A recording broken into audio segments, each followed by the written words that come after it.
Bonsoir chers internautes, bienvenue à Brass TV. Aujourd'hui, nous sommes donc à l'émission religieuse dénommée Débat religieux et nous sommes jeudi 14 janvier 2021. C'est la première émission religieuse de l'année et comme Dieu sait faire les choses, on commence cette émission avec le prédicateur Bénis Lam du groupe BAM, les élèves d'Abdul Majid. D'accord. Donc, on va lui demander en même temps, voilà, de se présenter à tous les internautes qui nous suivent et puis voilà, de présenter aussi, on va dire, son groupe religieux, c'est ça? Ok. Alhamdulillah, auzubillahi samia alim na shaitanir rajim, bismillahir rahmanir rahim, wa salatu wa salam ala rasulillah. Alhamdulillah, nous disons merci et toute la louange soit rendue à Allah subhanahu wa ta'ala qui nous a donné cet instant pour pouvoir, qu'on soit peu parler de lui, Inch'Allah. Donc, je suis Béni Islam, dit l'évangéliste, prédicateur du groupe Les élèves d'Abdul Majid, la BAM 1781.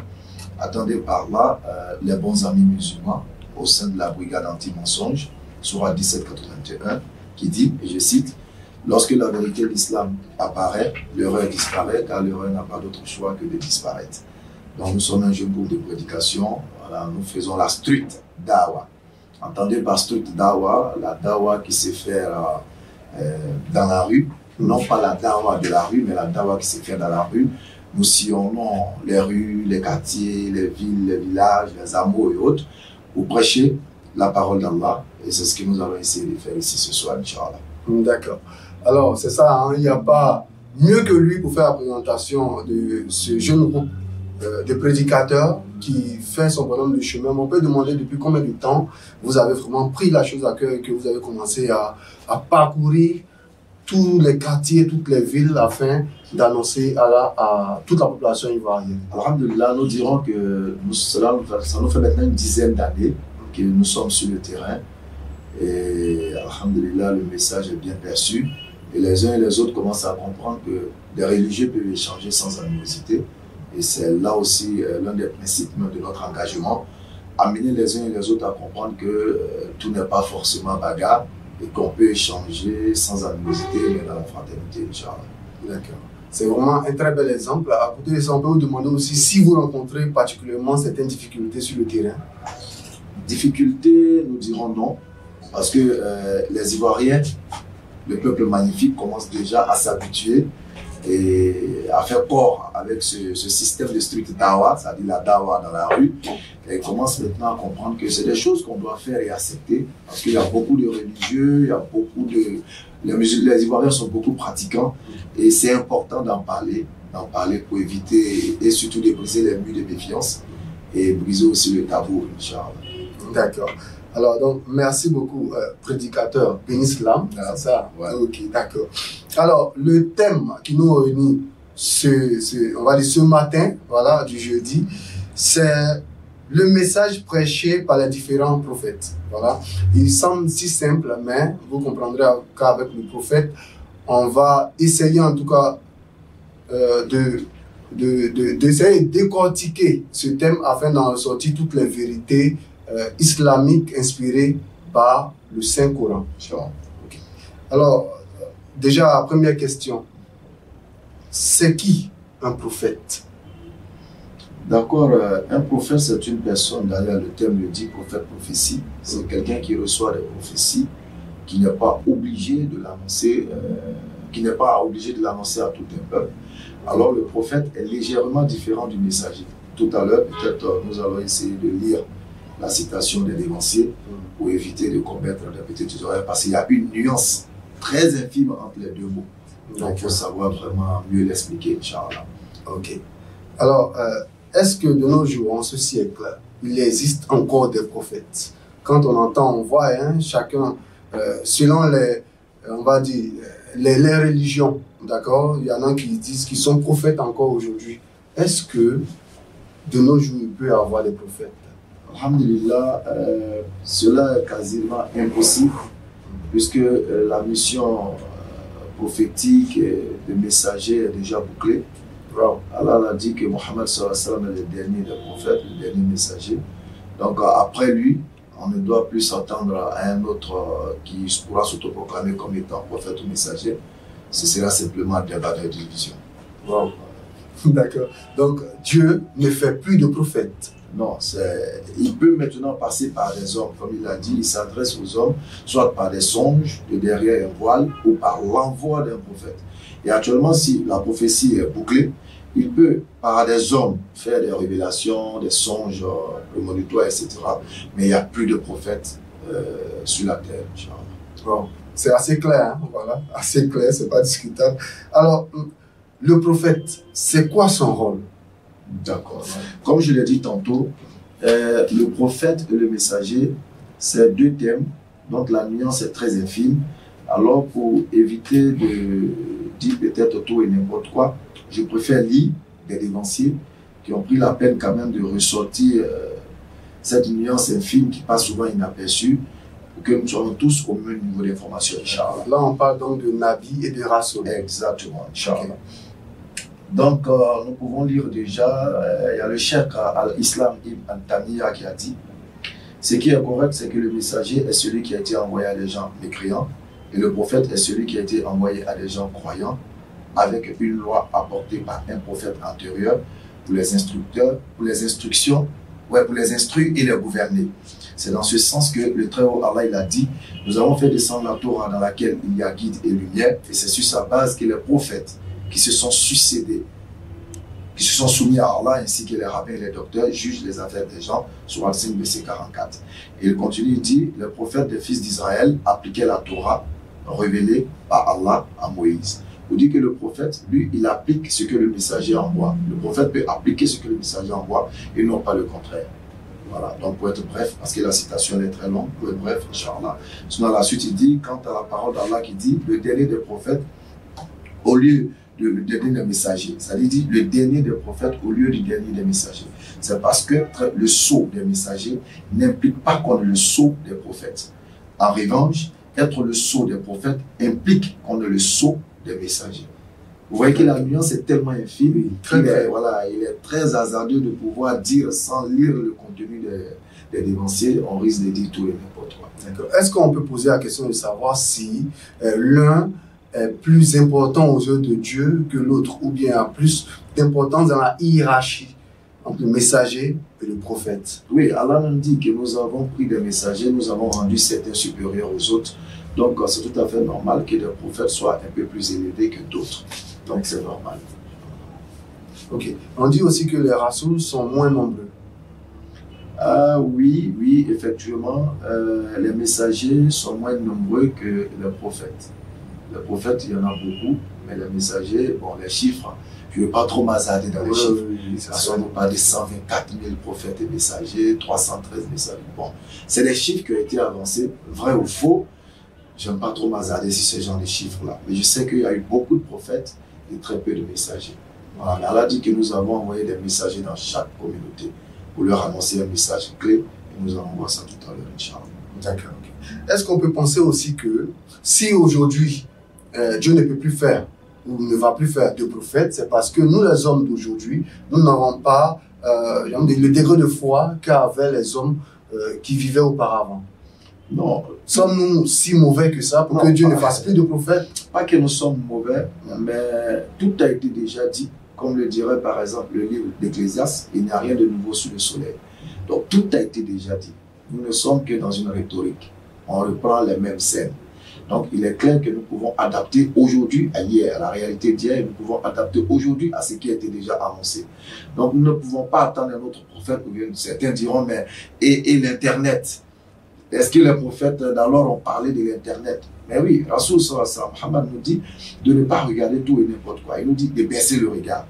Donc déjà, il nous dit de baisser le regard face à ce qui est malsain, immoral, illicite. Il faut baisser le regard. Donc, on peut ramener cet élément à l'Internet. Ça veut dire qu'il ne faut pas regarder tout et n'importe quoi dans les médias, etc. Donc, tout est déjà dit. Je répète encore, il n'y a rien de nouveau sous le soleil. D'accord. Alors, dans le temps, comment est-ce qu'on devenait prophète? Est-ce qu'il fallait naître d'une famille de prophètes ou il fallait être assez pieux pour devenir prophète, ou bien encore Dieu choisissait selon son bon vouloir? On ne devient pas, on est prophète. On est prophète. Voilà, on est prophète messager. Et l'Éternel, maintenant, en termes de prophétie, c'est-à-dire des gens qui reçoivent des révélations pêle-mêle, ils peuvent être choisis, mais de toute façon, si on veut rentrer dans la dimension profonde de la spiritualité, on dira qu'on ne choisit pas un prophète au hasard. Il est né à l'essence prophète. C'est pourquoi il a été choisi pour faire la mission.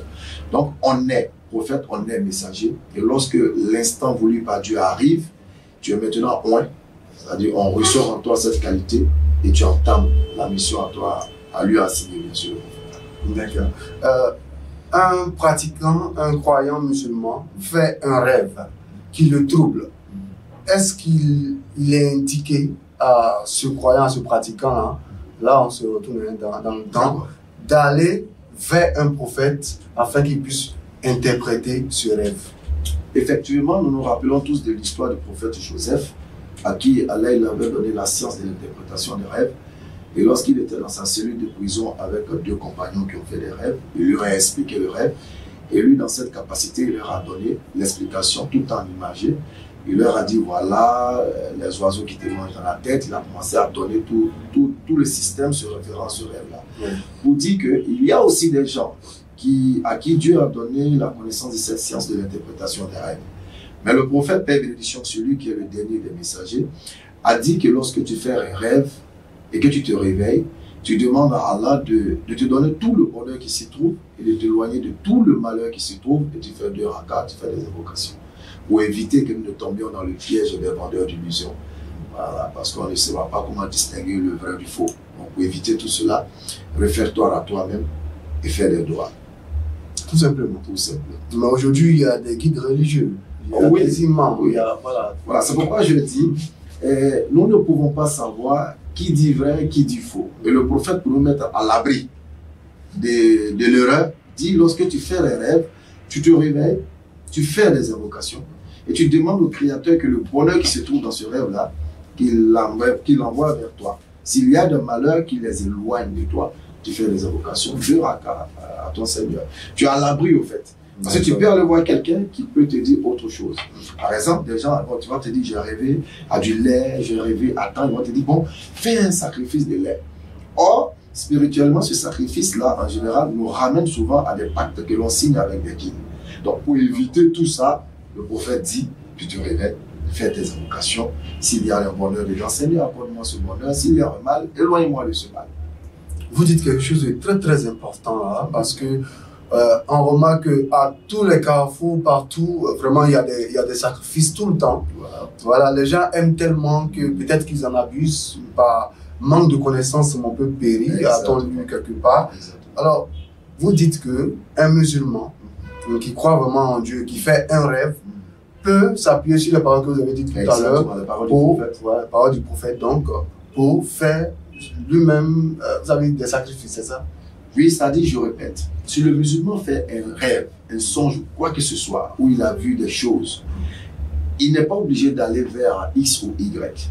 Le prophète nous enseigne, tu te réveilles de ton sommeil, tu fais des invocations et tu demandes à Dieu le bonheur qui se trouve dans le rêve que tu viens de faire, qui te les accorde. Le mal également qui se trouve, qui t'éloigne de ce mal et qui l'éloigne de toi. Tout simplement, ça t'évite de tomber sur des personnes de mauvaise foi qui vont peut-être vous donner une orientation qui n'a rien à voir avec la religion. C'est parfois dans ce sens que vous empruntez le mot, les carrefours vont intervenir souvent dans l'action qui mène certaines personnes qui se disent croyants. Or, en réalité, le carrefour n'a pas sa place dans l'adoration du véritable Dieu. Le carrefour est juste une intercession. Voilà, c'est pas un endroit où on doit venir déposer des choses appartenant pour pouvoir solliciter l'aide de Dieu. Non, c'est des endroits où habitent des esprits maléfiques et c'est juste pour déshonorer le fils d'Adam que les gens de mauvais augure orientent les fils d'Adam vers les carrefours pour déposer ce qu'on appelle les sacrifices. Ce n'est pas islamique, ce n'est pas religieux, c'est juste du shirk, c'est de l'associationnisme et c'est de l'idolâtrie. D'accord, beaucoup. Merci beaucoup, prédicateur de l'islam. Il a dit que ce n'est pas religieux, donc c'est un message à toute la population. Alors, le Coran ne mentionne pas des prophètes tels que Isaïe et Jérémie, mais il en mentionne d'autres, voilà, tels que Salih ou Chouaïb. Alors, qu'est-ce que vous pouvez faire comme commentaire concernant cela? Effectivement, le Coran ne le fait pas parce que le Coran est carrément un livre différent de la Torah, des psaumes et de l'évangile. Quand je dis différent, pas dans la forme, on pourrait dire dans le style et dans le fond. Parce que le Coran est en quelque sorte la synthèse de tous les livres de Torah, Évangile, Feuillet d'Abraham, Injil et tout ça. Donc le Coran fait la synthèse. C'est pourquoi Allah nous dit dans la sourate 4, verset 164, il dit « Il y a des prophètes dont nous t'avons raconté l'histoire et il y en a dont nous ne t'avons pas raconté l'histoire. » Donc ceux qu'Allah a jugé bon de relater l'histoire, il les a relatés, notamment Adam, Noé, Abraham, Jésus. Donc ceux qu'il a jugé bon, il a relaté, et ceux qu'il n'a pas jugé bon, il a laissé tomber. Parce que nous sommes au livre de la fin. Si tu dis tu vas relater tout ça, on va se retrouver encore avec les mêmes livres. Or, une synthèse, c'est le résumé. Et un résumé n'a pas besoin de tous les détails. Bon, c'est si simple que ça. Alors, pour revenir encore au djinn, là, je prends simplement des choses que j'ai entendues dans mon entourage. Certains musulmans, voilà, disent comme ça que avoir un djinn, c'est normal. Et on parle même d'acheter des djinns à 5 francs. Voilà, donc par rapport à ça, qu'est-ce que vous pouvez dire pour éclairer la lanterne de toutes ces personnes-là qui veulent suivre certainement Dieu, mais qui sont mal orientées? D'accord, alhamdulillah, on ne cessera jamais de le dire, un musulman n'a pas le droit d'être ignorant. Ça, c'est catégoriquement interdit pour le musulman. Il n'a pas le droit de dire « je ne savais pas ». Il n'a pas le droit d'être ignorant, en fait. Il a le droit de dire « je ne sais pas ». Il peut dire « je ne savais pas ». Mais ça ne doit pas être une justification. Voilà, il n'a pas le droit d'être ignorant parce que le Coran même, la première sourate révélée selon ce que nous savons, c'est la lecture. Lis au nom de ton Seigneur. Donc la lecture est la mère et la base de l'acquisition de toute connaissance. Donc quand le Coran commence par la lecture, c'est pour amener l'auditoire ou à celui qui croit à déjà savoir qu'il a rien de voir, lire et chercher à comprendre. Donc le musulman ne doit pas être un suiveur, quelqu'un qui attend l'Esprit Saint pour comprendre, loin de lui cette assertion. Le musulman est un doué d'intelligence, une personne qui raisonne. Et quand on parle d'intelligence, ça n'a rien à voir avec le scolaire, puisque notre prophète n'a pas fait les bancs, mais il est l'homme le plus intelligent, le plus doué d'intelligence. Il a surpassé même la science des scientifiques qui se prétendent être sachants. Enfin bref. Donc pour dire que l'être humain a été créé avec des charismes, je ne sais pas si je prononce bien le mot, c'est-à-dire il y a des entités qu'on pourrait mettre dans le lot des djinns qui suivent chaque être humain. Rien à voir avec les shayatines, c'est-à-dire des êtres de mauvais augure. Les djinns sont des entités qui vivent avec nous. Ils ont leur monde dans notre monde. Ils se marient, ils ont des enfants, ils mangent, ils font tout. Un monde parallèle. Un monde parallèle dans notre monde. Invisible. Invisible à nous. Mais autant jadis, les gens avaient la possibilité de les voir. Mais tellement les hommes les maltraitaient entre guillemets, à l'exemple de Suleiman qui les utilisait, c'est-à-dire Salomon, qui les utilisait pour tous ses besoins. Donc ils souffraient tellement qu'ils ont demandé à Dieu de mettre un voile entre eux et nous. Alors, d'où l'appellation djinn, voilé. Alors donc ce voile est mis. Eux maintenant ils ont la possibilité de pouvoir nous voir et nous on ne les voit plus. Alors, ils usent de cet avantage et ils se nourrissent de nos craintes. Ils se nourrissent parfois de ce que nous disons. Ils sont là, présents, ils attendent. Donc, ils profitent de tout ce que nous avons comme passion, comme désir, et ils essaient de matérialiser ça pour nous. C'est pourquoi je profite. Lorsque vous croisez un pseudo homme de Dieu qui vous dira, si tu veux savoir que je suis réel, la nuit, dis à Dieu, Seigneur, montre-moi la vérité concernant ce prophète. Je veux voir s'il est vrai ou pas. Wallahi, tu le verras et il te dira qu'il est vrai. Même s'il n'est pas vrai. Même s'il n'est pas vrai. Tu le verras et tu sauras. Pour te mettre dans la confusion. Donc en réalité, les gens ont l'habitude de le dire, mais c'est des pièges. Ne le faites jamais. Parce que si vous le faites, vous allez voir qu'il est vrai. Ah, mais c'est difficile parce que c'est une prière adressée à Dieu. Non, Dieu n'est pas muet. Non, lorsque vous dites par exemple, Seigneur, je veux voir si le prophète X est réel. Or, ce prophète X travaille avec des djinns. D'accord. Et les djinns sont présents parmi nous. Aujourd'hui, la dawa même que nous faisons, la spiritualité a atteint un autre niveau où des mauvais esprits se sont introduits dedans. Et c'est en connaissance de cause parce que nous avons eu des cas où des shayatines font des sifflements dans l'oreille de certaines personnes pour leur faire croire, par exemple, que Jésus est Dieu. Juste pour leur pousser à la mécréance. Donc la chose est un peu spirituellement profonde. Donc vous faites très attention. Voilà, c'est des entités qui sont là. Donc chercher à lier amitié avec des djinns, c'est catégoriquement interdit en islam. Allah l'a prohibé en islam. Il y a des hommes parmi les êtres humains qui cherchent des protections auprès des djinns. Interdit en islam. On ne doit pas rentrer dans leur monde, ils ne doivent pas rentrer dans notre monde. Nous vivons en parfaite collaboration, eux dans leur coin, nous dans notre coin. Mais aller acheter les djinns, c'est de la mécréance pure. Et Allah dit, lorsque son nom est mentionné sans associé, les gens ne croient pas. Mais une fois qu'on mentionne son nom avec des associés, c'est là que les gens croient. On a l'habitude de dire, aide-toi, Dieu va t'aider. Aujourd'hui est galvaudé. Entre guillemets, le djoula a autrement, comprend ça autrement. Il faut aller consulter, il faut jeter courir, il faut avoir des grégés. Il faut le faire pour qu'Allah puisse t'aider. Là, ça c'est de l'association. C'est carrément prohibé par... Carrément banni.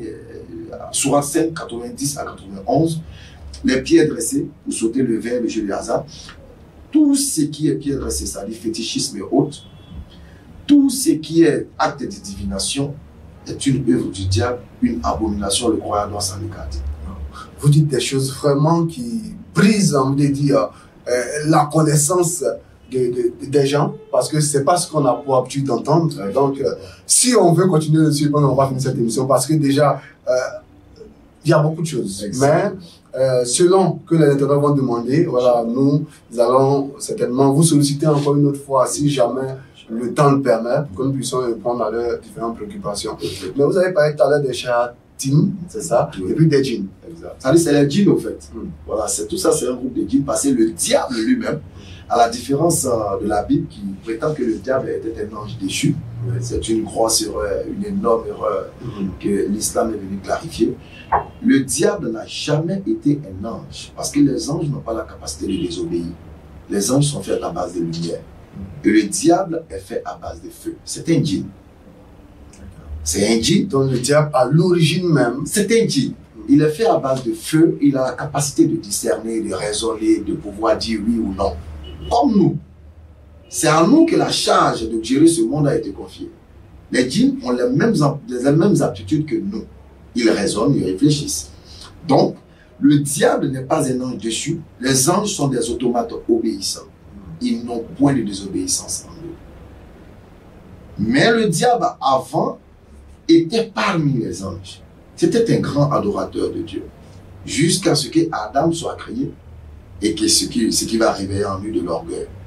Parce que Dieu va créer un être et Dieu va vouloir que eux autres puissent aller vers cet être à qui Dieu va donner une connaissance. La connaissance de tout ce qui a été créé. Aller apprendre, alors il refuse. Lui, il refuse, il s'enfle d'orgueil. Les anges sont allés se prosterner à apprendre auprès d'Adam. Donc lui, il s'est enflé d'orgueil parce qu'il avait la capacité de pouvoir dire non et de pouvoir dire oui. Donc ce n'est pas un ange, c'est un djinn fait à base de feu. C'est à base de feu qui vivait au lieu des anges. Voilà, mais qui ne faisait pas partie des anges. D'accord. Donc les djinns obéissent plutôt au diable. Voilà, les djinns, parce que parmi eux, un jour, le prophète était en train de lire le Coran et il y a un groupe de djinns qui est venu, qui a écouté l'enseignement. D'où la sourate du Coran qui dit la sourate des djinns. Et quand vous lisez cette sourate, elle est merveilleuse. Parce que la sourate va vous relater cette collaboration, on n'a pas dit pas collaboration, cette écoute des djinns de la psalmodie du Coran par le prophète Mohammed sallallahu alayhi wa sallam. Et c'est là ils diront que mais, notre insensé Iblis nous a menti. Parce que tout ce que tu es en train de dire, c'est tellement beau, c'est merveilleux. Mais Iblis ne nous a pas dit ça, il nous a menti.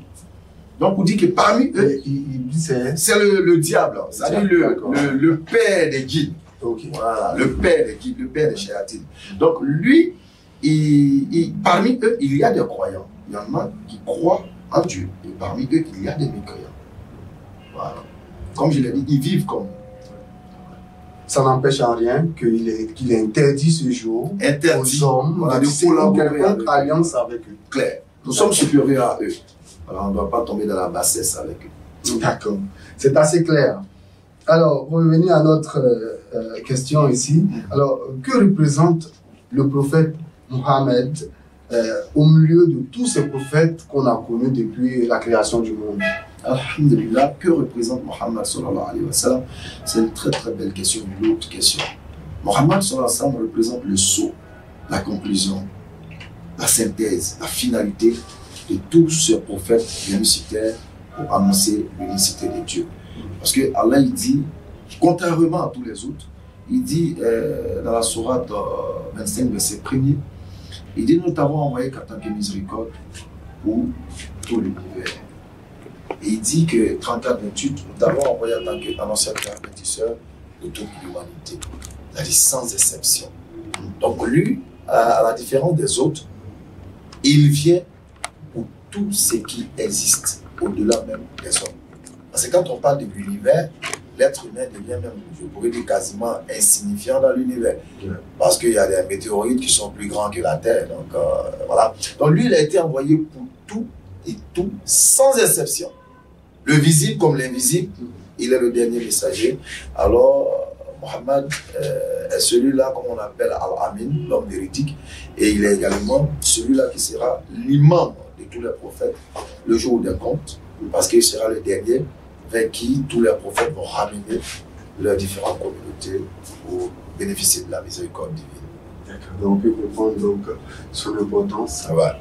De mesurer au travers de ce que vous avancez, de ces propos, son importance dans le monde. Exactement. Tant physique que spirituel. Voilà pourquoi on a parlé des djinns qui ont écouté le message, qui ont accepté le message. Aucun prophète n'a eu à faire par réaction. Voilà. D'accord. Alors, mais avant qu'il reçoive donc, cette première révélation sur le mont Al-Hira, est-ce qu'on peut savoir qui il était? Mohammed sallallahu alayhi wa sallam, Al-Amin, je l'ai dit tout à l'heure, le digne de confiance. Avant qu'il ne reçoive sa révélation, dans toute la plénitude arabique, Amin comme ennemi, tout le monde était unanime de sa bonne moralité. Ça, historiquement, c'est pourquoi souvent, quand les ennemis de l'islam essaient de dire que, eh bien, écoutez, votre prophète a marié une fille à 6 ans, voilà, donc vraiment il a posé un acte esthète, voilà, c'est pas bon, etc. Nous le disons. Était-ce vrai? Nous le disons. Nous le disons. Ok. Si vous dites que notre prophète a, je reviendrai tout à l'heure à ça. Si vous dites par exemple que notre prophète a marié une fille de 6 ans et qu'il a consommé le mariage à 9 ans, nous disons, nous ne tombons pas dans la polémique de l'âge, mais nous allons vous mettre face à votre raison, à la logique. Vous prenez une action du 7e siècle et vous venez la condamner avec l'œil du 21e siècle. D'accord. Non, mais là, on n'a même pas besoin d'avoir un bagage intellectuel pour comprendre là tout de suite que toute personne qui utilise ça pour blâmer le prophète, tu es un peu limité dans l'intelligence.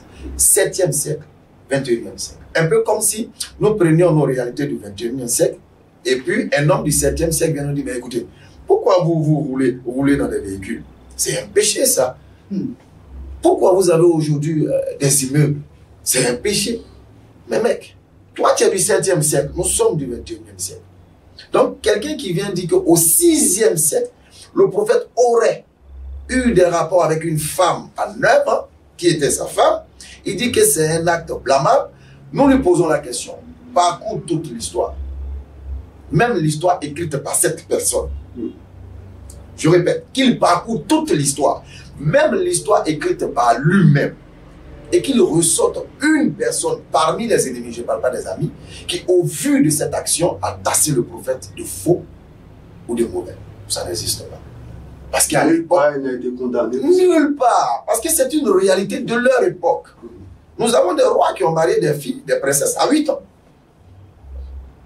Nous avons Isaac. Isaac qui a eu Rebecca, qui avait que 8 ans. Et on ne peut pas le blâmer pour autant, c'est la réalité. Donc c'est faire preuve de mauvaise foi intellectuelle. Donc pour dire que Mohammed sallallahu alayhi wa sallam, c'est une personne de très bonne moralité, c'est pourquoi Allah dit, vous avez dans le prophète un excellent modèle à suivre pour tout ce que vous voulez sur cette terre. Georges Benachour l'a dit, que si Mohammed sallallahu alayhi wa sallam vivait aujourd'hui, il aurait réglé tous nos problèmes en un clic. Parce qu'il remplissait en lui ce que nous partageons individuellement. Chef de guerre, bon père de famille, bon roi. En lui seul, il avait tous ces éléments. Il a réussi à faire du peuple le plus barbare, mentionné dans la Bible comme étant la nation insensée. Les Arabes, l'une des plus grandes puissances, pour ne pas dire l'un des peuples les plus meilleurs à la face de la terre, tel ancien que de tout ce que nous vastons aujourd'hui comme science, la source c'est chez les Arabes, surtout musulmans. Toute la péninsule arabique. C'est-à-dire, quand on parle des Avicenne, etc., des grands philosophes, allez leur demander leur véritable nom. C'est des noms qui ont été transformés pour ne pas qu'on sache que les musulmans arabes avaient la capacité d'avoir une telle intelligence. Mais où l'ont-ils acquis? Mohammed sallallahu alayhi wa sallam, Ikra bismi rabbika li. À partir de ce verset, il a révolutionné le monde arabe. Mais qui fut le premier à avoir les grandes bibliothèques de recherche? C'est les musulmans arabes. D'accord. Les chiffres qu'on utilise aujourd'hui, c'est les chiffres arabes. En remplacement aux chiffres romains, qui étaient très compliqués. Très compliqué à mémoriser, à retenir, à lire. Des L, des X, bon, c'était compliqué. Donc on prend les chiffres qui étaient en arabe, de 0 à 10. C'est les chiffres arabes. Donc c'est un homme excellent, un homme parfait, un homme d'une très grande moralité, un homme que, lorsque tu lis sa biographie, tu ne peux qu'être émerveillé. Donc un exemple. Un exemple pour parfait. Notre génération encore aujourd'hui. Parfait. Il y a dit tout à l'heure, il n'y a rien de nouveau sous le soleil. Mohammed nous a tout dit. Même pour s'asseoir, on ne s'assoit pas n'importe comment. Marcher dans la rue, il y a des choses à dire. Manger, il y a des choses à dire. Dormir, il y a des choses. Se lever, boire l'eau, se laver, saluer, regarder. Tout a été tout est codifié. Tout a été réglementé par lui. Mohammed sallallahu alayhi wa sallam, Al-Amin, le digne de confiance. D'accord. Alors, en tant qu'exemple, aujourd'hui, un musulman doit le prendre en exemple, c'est normal. Alors, si on va dans cet exemple-là jusqu'à épouser une fille en notre siècle qui a 9 ans, 10 ans, 11 ans, parce que même aujourd'hui, on constate qu'il y a des personnes qui, quand même, épousent des mineurs et qui prennent cela en exemple, qui citent cela encore aujourd'hui. D'accord, alhamdulillah, c'est une question d'actualité et je me réjouis toujours face à pareille question. Dites-moi, dans nos quartiers respectifs, lorsqu'une fille de 9 à 12 ans, 9, et plus de 8, 9 ans, court les vieillards du quartier, qui s'en plaint? Personne ne s'en plaint. Certainement les parents. Non, ça dépend. Souvent même ça dépend de la volonté des parents. Sinon même les parents même poussent même la fille même a déjà pu faire à 9 ans à aller se chercher un mec pour nourrir la famille. Donc les petites filles au quartier, ça donne déjà, excusez-moi le terme, la sexualité. Personne ne s'en plaint. Dans la société, c'est normal. C'est ce qu'ils appellent la civilisation, le modernisme.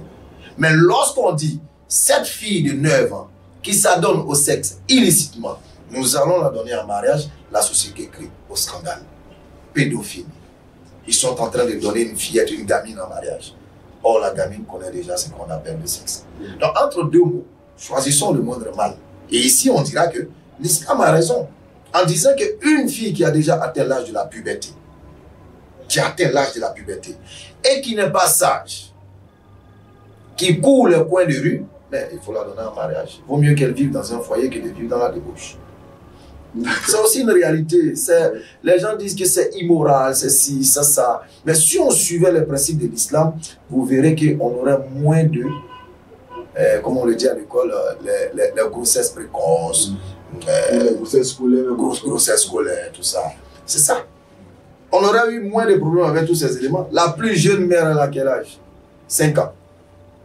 Et puis on lui demande, qui t'a engrossé? Elle dit pas. Parce qu'elle était consentante. Donc, ce qui veut dire qu'à 5 ans, elle était déjà plus belle. Et aussi, il faut voir le physique aussi. Le physique de l'âge.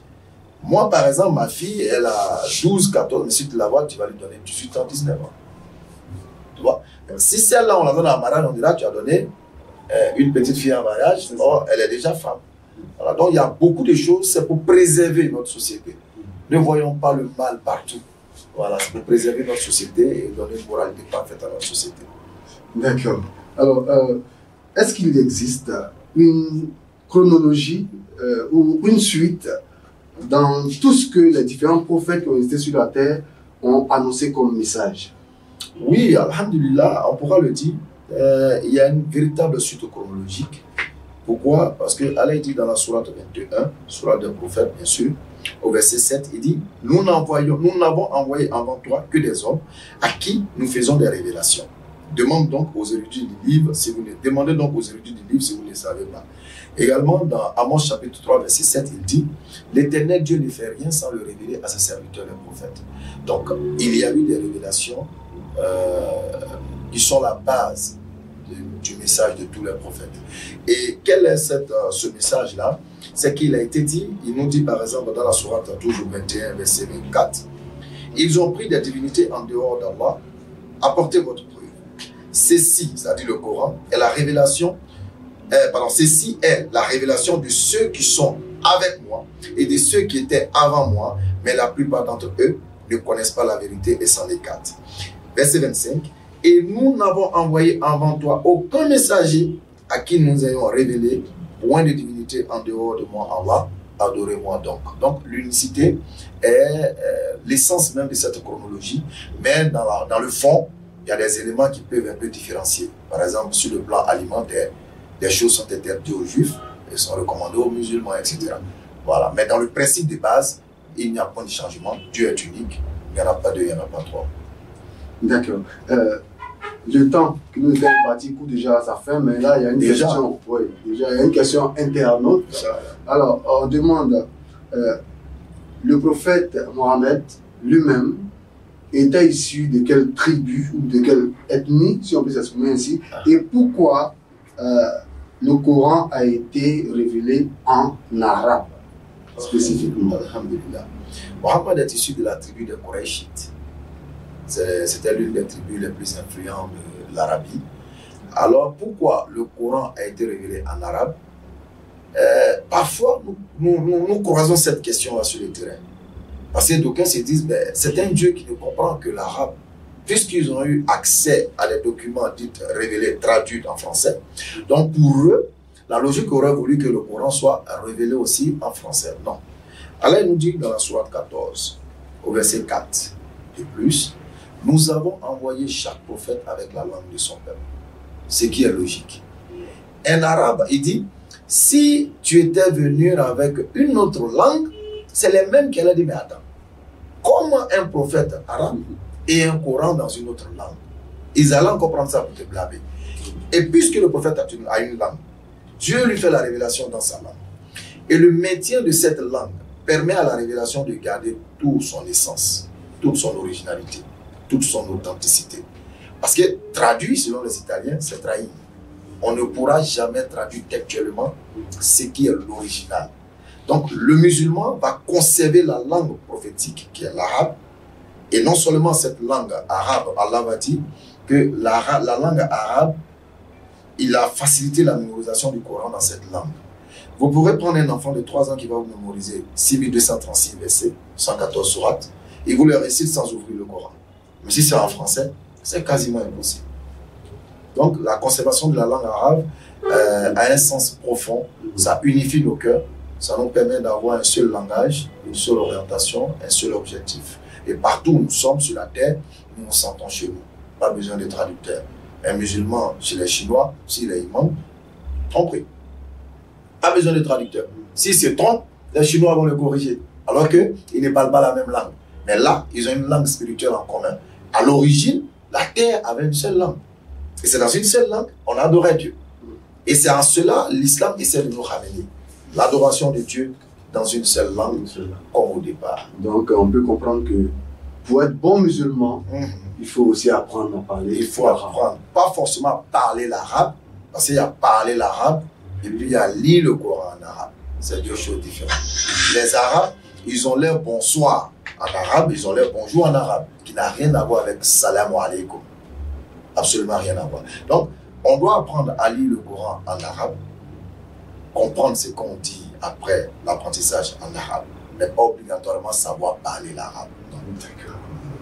Alors, le prophète, sur le mont Al-Hira, avait dit face à l'ange qui lui était apparu, qu'il ne savait pas lire ni écrire.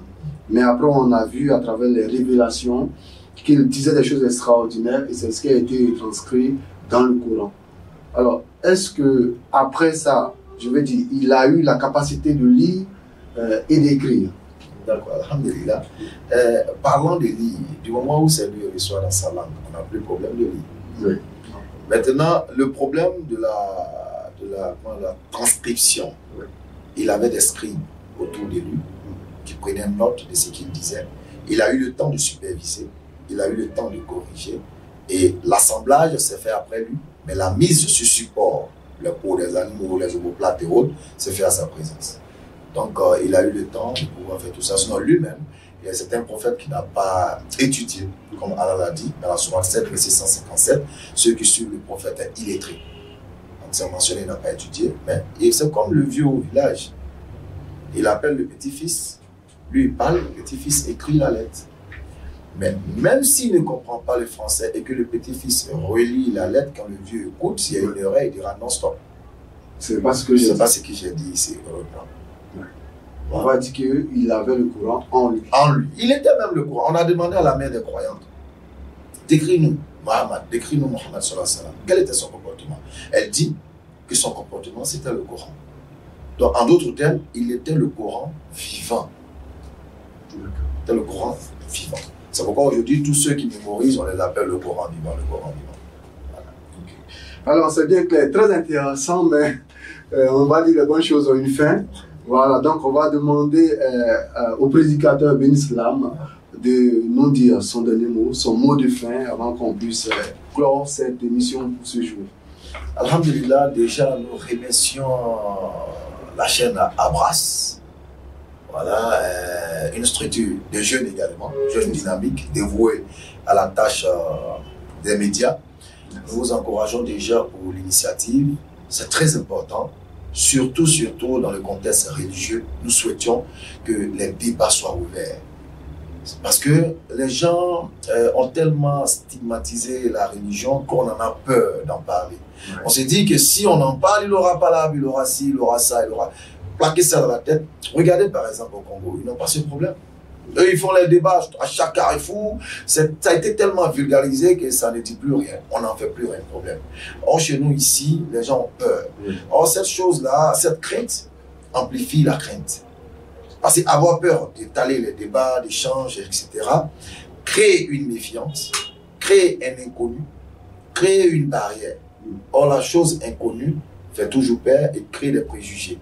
Alors, cherchons à briser ces préjugés en ouvrant le débat sans animosité, en ouvrant le débat sur la base des Écritures pour éclairer la lanterne de plus d'une personne. Ça va nous permettre d'éviter de voir tous ces prophètes qui poussent comme des champions et tous ces lieux de culte qui poussent également comme des champions.